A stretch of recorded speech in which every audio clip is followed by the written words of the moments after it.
কিছুক্ষণ পর দেখা যায় যে হার্লিনার ইসিজি কম্পিউটারের রেখাটি সম্পূর্ণ সমান্তরাল বা স্থির হয়ে গেছে। দৃশ্যটি এখানেই শেষ হয় এবং আমাদের ১ সপ্তাহ পরের দৃশ্য দেখানো হয়। বোর্ডিং স্কুলে সব মেয়েরা তাদের ধোয়া কাপড় শুকানো থেকে তুলে নিচ্ছিল। যখন ইরোনাম একটি চাদর সরিয়ে নেয়, দেখা যায় পেছনে হার্লিনা দাঁড়িয়ে আছে। তাকে দেখে সবাই স্তব্ধ হয়ে যায়। তবে এবারের হার্লিনাকে আগের মতো দেখাচ্ছিল না। তার চেহারার রং ছিল অনেকটা মৃত মানুষের মতো ফ্যাকাশে। হার্লিনাকে দেখে সবাই ভীষণ ভয় পেয়ে যায়, বিশেষ করে সেই মেয়েরা যারা তাকে নির্যাতন করেছিল।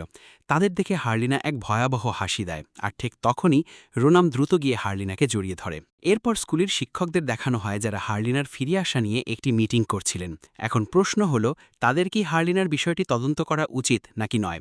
স্কুলের প্রিন্সিপাল অন্য একটি স্কুলে গিয়েছেন এবং বেশ কয়েকদিন তার ফিরে আসা সম্ভব নয়। তাই এখানকার কোঅর্ডিনেটর শিক্ষকদের বলেন, আমি মনে করি না হার্লিনার বিষয়টি তদন্ত করা উচিত, কারণ এতে আমাদের স্কুলের সুনাম নষ্ট হবে। এই গোপন কথাটি চেপে রাখাই ভালো। তিনি আরও বলেন যে স্কুলের মেয়েরাই হার্লিনাকে নির্যাতন করেছিল এবং তারা তাদের সতর্ক করে দেবেন। যাই হোক, রাত হওয়ার পর দেখা যায় রুবিয়াতুল এবং তার এক বন্ধুর দায়িত্ব পড়েছে সারা রাত স্কুল পাহারা দেওয়ার। রুবিয়াতুল এবং সেই মেয়েটি পুরো স্কুল পরীক্ষা করছিল, কিন্তু এতে তাদের অনেক সময় লেগে যাচ্ছিল। তাই রুবিয়াতুল তার সঙ্গীকে বলে যে তারা আলাদা হয়ে পুরো স্কুল চেক করবে। এই বলে সে ওয়াশরুমগুলো চেক করতে যায় এবং এরই মধ্যে সামনের করিডোর থেকে একটি অদ্ভুত শব্দ শুনতে পায়। সেখানে তার সেই সঙ্গী ছিল। রুবিয়াতুল যখনই তার সঙ্গীর কাছে গিয়ে কাঁধে হাত দেয়, হঠাৎ সেই মেয়েটি ভূতের মতো তার দিকে তাকায়। মেয়েটির চোখ এবং মুখ সম্পূর্ণ কালো হয়ে গিয়েছিল, যা দেখে রুবিয়াতুল প্রচণ্ড ভয় পায়। সে দ্রুত স্টাফ রুমের দিকে দৌড়ে যায় এবং শিক্ষকদের দরজায় ধাক্কা দিতে শুরু করে, কিন্তু শিক্ষকরা দরজা খোলেন না। তখন সেই মেয়েটি যে কিছুক্ষণ স্থির হয়ে দাঁড়িয়েছিল সেখানে আসে।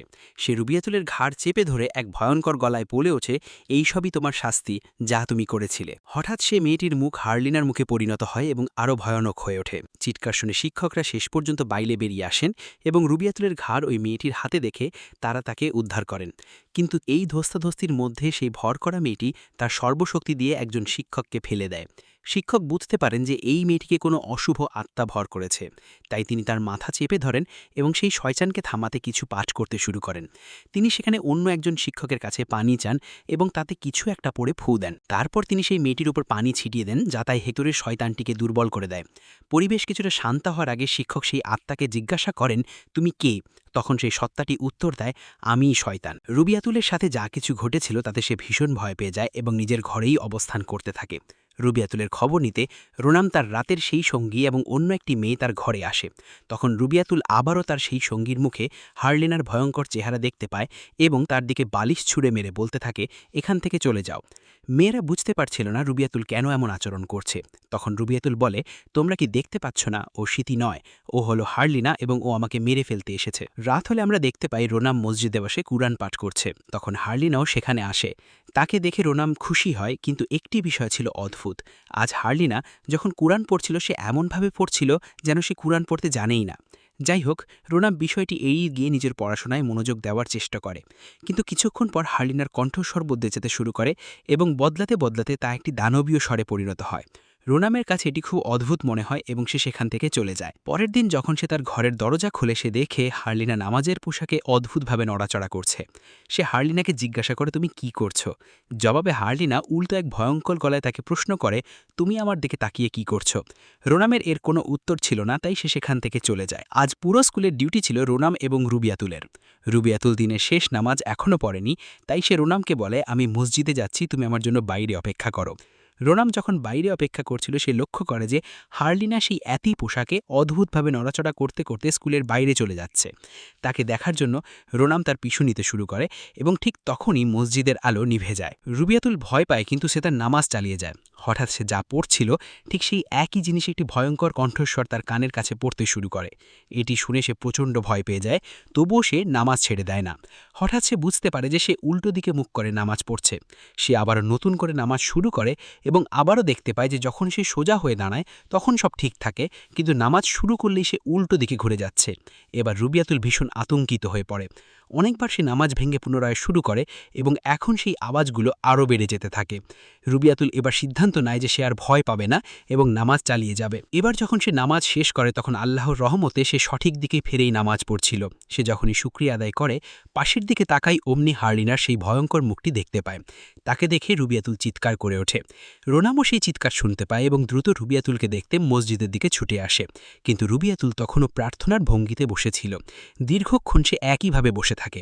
রোনামের কাছে বিষয়টি অদ্ভুত মনে হলে সে রুবিয়াতুলকে স্পর্শ করে এবং দেখতে পায় যে সে মারা গেছে এবং তার মুখটিও ভীষণভাবে কালো হয়ে গিয়েছে। পরের দিন রুবিয়াতুলের জানাজা ও দাফন দেখানো হয়। দাফন শেষ করে সবাই যখন একত্রে দোয়া করছিল, তখন আমরা আবারও হার্লিনার মুখে সেই শয়তানি হাসি দেখতে পাই। দোয়া শেষ করে রুবিয়াতুলের পরিবার তার সমস্ত জিনিসপত্র নিয়ে সেখান থেকে চলে যায়।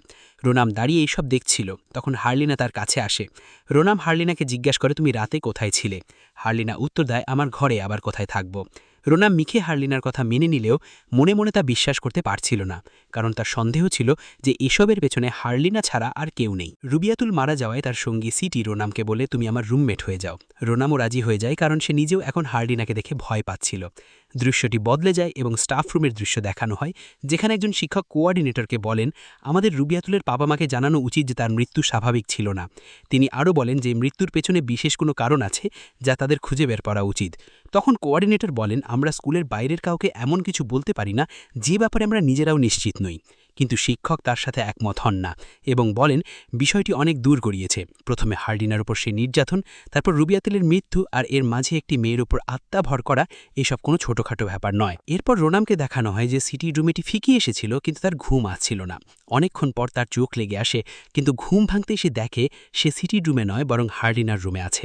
সেখানে সে দেখে হার্লিনা ওপর থেকে পা দোলাচ্ছে। তার পা দেখে রোনাম আতঙ্কিত হয়ে পড়ে। হার্লিনা তার সেই ভয়ঙ্কর গলায় জিজ্ঞেস করে, তুমি ঘুমাচ্ছ না কেন? এটি শুনে রোনাম আরও ভয় পেয়ে মুখ অন্যদিকে ফিরিয়ে নেয়। তখন হার্লিনা বিছানা থেকে নিচে নেমে আসে। সে রোনামের বিছানার কাছে এসে তাকে ডাকে, কিন্তু যখনই রোনাম পিছনে ফিরে তাকায়, দেখে হার্লিনা সেখানে নেই। সে রহস্যময়ভাবে নিখোঁজ। এখন রোনাম হার্লিনাকে খুঁজতে বাইরে বের হয়। ওদিকে রুমে সিটির যখন ঘুম ভাঙে, সেও রোনামকে খুঁজে পায় না। সে তার অন্য একটি রুমমেটকে জাগিয়ে তোলে এবং তারা দুজনেই রোনামকে খুঁজতে বের হয়।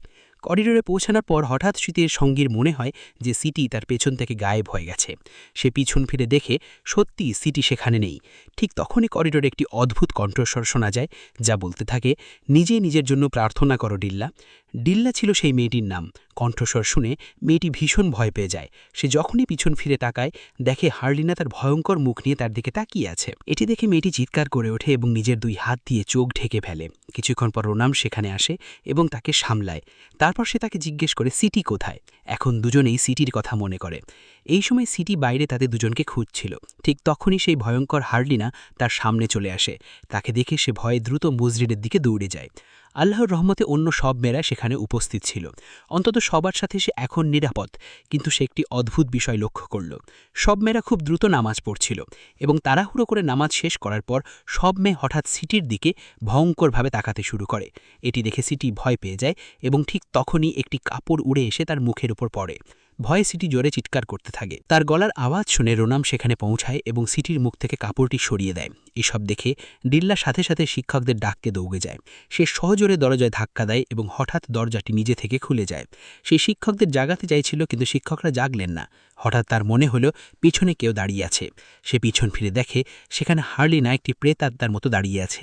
এটি দেখে সে ভয় পেয়ে যায় এবং যখন আবার বিছানার দিকে তাকায়, দেখে সেখানে কোনো শিক্ষক নেই এবং ঘরের দরজাও বন্ধ।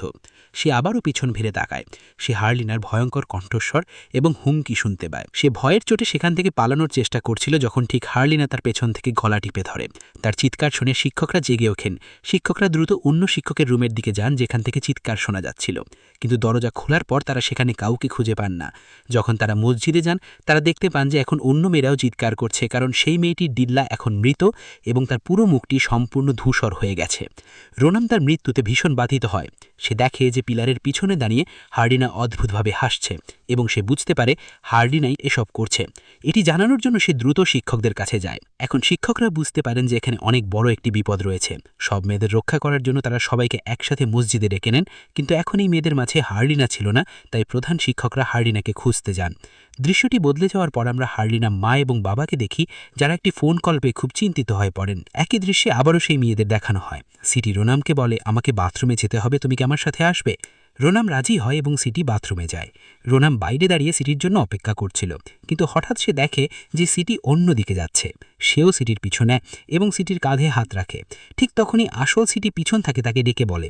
রোনাম ও তার সঙ্গী যখন পিছন ফিরে তাকায়, তারা দেখে সেখানে সিটি নেই, বরং একটি প্রেতাত্মারূপী হার্লিনা দাঁড়িয়ে আছে। এটি দেখে তারা দুজনেই চিৎকার করে ওঠে এবং সেখান থেকে পালানোর চেষ্টা করে, কিন্তু হার্লিনা তাদের সব চেষ্টা ব্যর্থ করে দেয়। তাদের চিৎকার শুনে শিক্ষকরা সেখানে ছুটে আসেন এবং শেষ পর্যন্ত হার্লিনাকে ধরতে সক্ষম হন। তারা হার্লিনার চুল ধরে তার উপর পবিত্র মন্ত্র পাঠ করতে শুরু করেন। তারা বুঝতে পারেন যে এই মুহূর্তে হার্লিনার শরীরে তার নিজের কোনো আত্মা নেই, বরং সেখানে একটি শয়তানি আত্মা বা দানব ভর করে আছে। তারা সেই দানবকে হার্লিনার শরীর থেকে বেরিয়ে যেতে বলেন। ইতিমধ্যেই হার্লিনার বাবা মাও সেখানে পৌঁছে যান। হার্লিনার মা জিদ ধরেন যে তিনি হার্লিনাকে এখান থেকে নিয়ে যাবেন। ঠিক এই সময় দৃশ্যটি অতীতে ফিরে যায়, যেখানে দেখা যায় যে হার্লিনার যে দুর্ঘটনাটি ঘটেছিল তা আসলে হার্লিনার মায়ের গাড়ির আঘাতেই হয়েছিল।